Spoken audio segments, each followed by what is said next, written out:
Hi everyone, my name is ZoidburgersPro, also known as Miles, and welcome to the second episode of my Streamer Diaries series. I know in my first episode I said I was only going to release these when I had a focused topic to talk about, but to be honest, quite a lot of stuff has come up in my now second month of streaming and content creation that actually warrants discussion, and I'll be retreading a lot of old ground, but actually I think it's worth noting at this stage, and it's still part of my development as a streamer and content creator, so it's good to discuss regardless. The three things I'm going to talk about in today's episode are what I'm going to be referring to as the time crunch, the performance of my stream and my YouTube account, and also a content update for what to look out for in January and also what I've covered off in December. So to start, I want to talk about the time crunch, somewhat dramatically named, but it feels quite dramatic for me personally. I've only been doing this for 2 months, but I've really grown to love streaming. However, there is a significant issue with time, as I covered off in the first episode of my Streamer Diaries, but I think it's become more apparent recently, and when I refer to a crunch, there's a crunch point coming up, which is going to be really hard to get around. I've really enjoyed my first 2 months streaming so far, but there are more challenges on the road with regards to time management, and whilst I've ironed out a lot of the finer details and how to make it viable on a week-to-week basis, some of the bigger projects and more of the for YouTube content is unfortunately getting left behind, and that's before I even talk about the time crunch. As discussed in my previous video, I've resolved to do long play edits of my VODs where I basically don't touch anything unless there's a particularly glitchy or laggy section where nothing really works and it needs tidying up, but otherwise I'm just removing my intro screen, any intermission screens, and also my ending screen. For multiplayer streams and also the co-op recording that I'm doing with the Four Field Gaming guys, I already said last time round that I was going to do a much more tighter edit with a focus on keeping things fast-paced and engaging, and also focusing on the fact that there's quite a lot of dead time in those recording sessions, whereas I think in the long play stuff it suits kind of letting the session breathe a bit more. Whilst it's good that I've sorted out my priorities in these two areas, it hasn't really fixed all of my problems, unfortunately. Even with just generally clipping the larger VODs for the long play stuff, it still takes time. It takes time to render, it takes time to upload. The multiplayer stuff realistically takes a dedicated, 5 to 6 hours to produce something even vaguely good quality, and with some of the slightly more detailed and high fidelity stuff that I've been doing, it actually takes an entire day. And that's very difficult to time manage, sort of regardless of who you are or where you're at in your life. This is where the time crunch comes into things, so there are two main things that I'm referring to when I talk about the time crunch. As much as 2020 has been a massive ball bag of a year, and I think we're all pretty glad to have it behind us now, it has presented certain opportunities to me in terms of having more spare time to game, more spare time to record, and more spare time to edit and create content generally speaking. Without this spare time, if I think about my schedule in 2019 where I was kitboxing 4 nights a week, going out sort of 2 or 3 times a week, I just wouldn't have had time to do any of this. Without getting too political, the UK is doing a pretty shit job of handling coronavirus, which means that we're likely to remain in this status quo for at least the next 6 months to a year, so in that sense, that time crunch isn't coming up anytime soon, but it's something I've got to be aware of and I need to try and find a way to manage in the longer run. In an ideal scenario, I want to try and make it so that the Steam and the YouTube are actually turning some kind of profit, no matter how minimal, so that I can actually start to subsidise the cost of an editor, because editing really is the big time burden. This is quite a grandiose goal for a streamer who's just started out, and as I'll talk about in the performance section, isn't exactly killing the numbers yet, but it's the only realistic way I can see of keeping my current rate of content creation going, and also possibly looking to expand in the future. However, 6 months to a year isn't actually a particularly long time in order to achieve that kind of goal of becoming profitable enough in order to subsidise an editor. It's very unlikely, if I'm being brutally honest with myself, and this isn't made any easier by the second part of the time crunch complication. As discussed in the first video, I love my job. I regard myself really highly as a professional. It's a great source of confidence for me, and also it's given me a lot of financial security in helping to safeguard my future. As part of my job, I'm going to be providing maternity cover for an account director that I work with who's going to be off for pretty much the entirety of 2021. This is going to be one of the biggest challenges of my professional and personal life, and it's something I really want to give my all, and I want to make sure that I don't leave anything in the tank. This maternity cover period is a huge opportunity for me, don't get me wrong, I'm absolutely thrilled to be doing it, and I think it's, it really gives me an opportunity to learn some new skills, take on some new responsibilities, and with regards to my professional career, it's a great opportunity. However, the fact of the matter is, when I go from sharing a set of accounts with someone, effectively 50-50 in terms of the workload, and then taking the vast majority of it on myself, I'm not going to have as much time. I'm going to have to work later hours, I'm going to have to put in weekend work occasionally. and this is going to have an impact on my free time. Granted, I'm hoping I can keep it to a minimum. It's always important to maintain a healthy work-life balance, but being realistic, I'm going to have less hours in a week to do something that I'm already struggling to find the time for. There's also the factor of currently I've been known to stay up a bit late getting my editing done, or pounding on with a 4 or 5 hour stream where I've slightly underestimated the amount of time that I needed to achieve my goal, and that pretty much won't be an option once I'm doing the maternity cover. As well as the time constraints of having to work an extra hour here and there, it's also going to affect my energy levels when I'm outside of work, so odds are I'm not going to be as productive with the time I have got.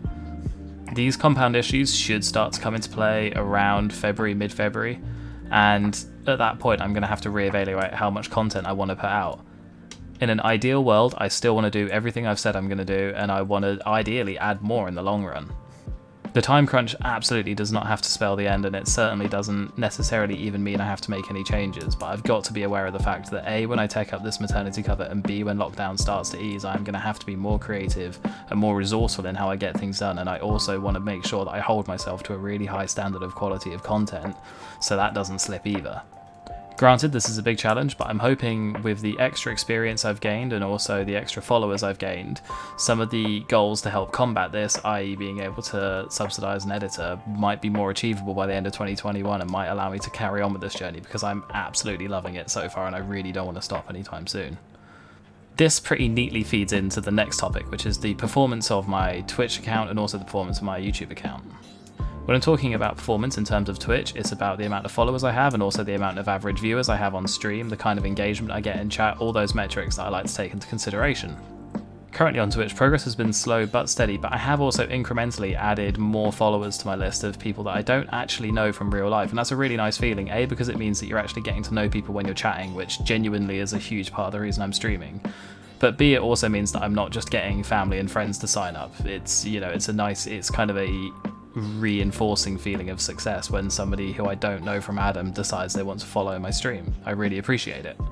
Currently I'm still a long way off affiliate, but if I keep my current level of progress up, I should hopefully be nearer to that goal sometime in March or April, and possibly looking at actually getting some subscribers, getting some emoticons out, and getting some perks for people who are dedicated followers. YouTube performance has been very similar to Twitch. I've got a couple of subscribers who are people I don't actually know in real life, which is a really nice feeling. Once again, thank you so much, guys. Views have also really slowly started to pick up, I noticed, in the back half of December, which is a nice feeling because they started out quite strong. I suspect that the YouTube algorithm gives people a bit of a boost on their first couple of videos and then it kind of softens off from there, because I went from a couple of quite big videos to begin with to actually fairly naff views for the latter part of November and the early part of December, but fortunately things are picking up. When I say things are looking up, I mean my videos have gone from 5 views to 15 views. Whilst this is only an incremental growth, when you think about it proportionally, it's effectively 200% growth on where I was a couple of weeks ago, which, was a good feeling, even if it is dealing with really small numbers to begin with. I'm also crucially aware, and this will lead more onto the content point that I'm about to discuss, that I haven't got the Modded Skyrim episodes up yet. I'm still finalising my mod list and my load order. It's taking a lot of time, these things. There's a lot of testing that has to be done, and I was hoping to get it done over the Christmas holidays fully, but I've just not gotten there yet. I am sincerely hoping that by the mid of January I will have the first episode up, because I really want to make that series. I really want to start developing content just for YouTube and to try and drive engagement from that side, but also to develop, my own kind of viewership base on YouTube as well as on Twitch, and then hopefully someday the two might meet in the middle for certain followers and certain subscribers, which would be ideal. But yeah, I really want to get that Modded Skyrim series out, and the sooner I get that mod list done, the better. The subject of performance leads really neatly into the subject of my content and how it's currently doing.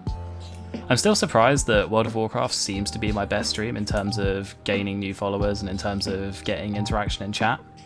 I say I'm surprised because it's a really saturated game and I've got to be pretty far down the list at this point. There are two main reasons I believe behind the success. One is the time slot of 2 PM on Sunday. I believe that that's less of a peak time than 7 PM midweek, which is when my two other streams are, so hopefully that's contributing to there being a larger pool of viewers but less streams actually running on Twitch at the time I'm streaming. Also, I'm going at it from a beginner angle, which whilst nothing tremendously new, does mean that the world is new to me, and I think people enjoy kind of seeing new players discover the world to themselves, especially something like WoW that has such a strong following and has such an incredible world to lose yourself in. So I think people really enjoy seeing me go through that and seeing everything for the first time and reliving that sense of wonder. but also they kind of like coaching new players and, you know, giving you tips and advice and things like that, and they like taking you under their wing, which ultimately at the end of the day I love having the support on stream. It's really helpful, but also it's, you know, great for the following and viewership side of things. My other two streams aren't doing quite as well as I'd hoped. However, my Old School Cool stream is slowly picking up, and I think it depends largely on the title, because that is a proper variety stream in the sense that the title changes on a hopefully monthly basis.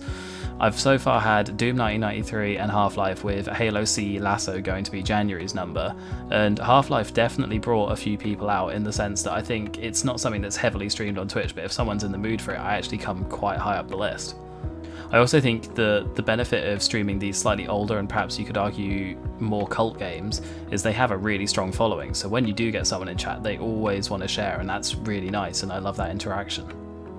I'm really hoping that the Halo CE Lasso run is going to go well, because it's by far the toughest thing I've attempted to do on stream, and to a certain extent just in gaming generally it's kind of ludicrous, but also B, because it's something a bit more specialist and a bit more focused, whereas I've just been playing through the other games, granted on like hard difficulties but nothing insanely special. This is a game that I know well, I've loved for many years. It's a little bit different to the other two where I'm not new to it, and I am hoping that by putting the legendary All Skulls On mutation on it, I will A, not get my ass kicked too badly, but B, also draw in more viewers. Interestingly, the one game that I actually picked to try and be strategic and draw more followers and viewers in was Stardew Valley. That's slightly unfair actually. I've wanted to play Stardew Valley for ages as a game. It really appeals to me as the concept, and by playing it on a stream it gives me a good pacing with it and a good motivation to come back each week and plow on and make more progress, which I really like. It just so happens that it's also listed on a lot of Twitch gurus' top games to stream, on the premise that it has a reasonably high following on Twitch but not actually that many streamers. So on the premise of I want to play it, and also it seems to be something really good to play, I've been really losing myself in it and putting some serious hours in, but honestly I don't think I've gained a single new follower through those streams in December, and I'm not really seeing the viewership tick up like I thought I would. But I'm not disheartened, I really enjoy playing the game, so I'm going to carry on doing it anyway if I'm completely honest, and also I'm aware that you can't judge an entire game or stream's performance just off of 1 month. Sometimes these things take time to grow and develop, and they need a little bit of room to breathe, as I said earlier. So my January lineup is going to continue to be World of Warcraft at 2 PM on Sundays, Stardew Valley at 7 PM on Mondays, and Old School Cool on 7 PM at Thursdays, and January's Old School Cool game of the month is Halo Combat Evolved Legendary All Skulls On mutation, which is going to be absolutely fucking mental. However, like I said, I desperately want to get this Skyrim modded series out, so keep an eye out for that on YouTube, and hopefully that will hit soon. Aside from that, I'll probably produce another Streamer Diaries episode at the end of the month, provided there's enough things to talk about, and I'll also get my monthly highlights video out soon, because I think it's a really good way to A, draw people into the channel, but B, also a good way for me to reflect on what does and what doesn't work well, and where I've had my high moments and my really hype moments, and where I've maybe actually had streams where there's no highlights because my gameplay choices haven't been brilliant, and also I personally have not been at my best. That's all for now. I hope you've enjoyed me sharing my experience as a beginner streamer with you. Keep an eye out for episode 3, and by all means please jump into one of my Twitch streams. I'd love to see you there. Cheers everyone, bye!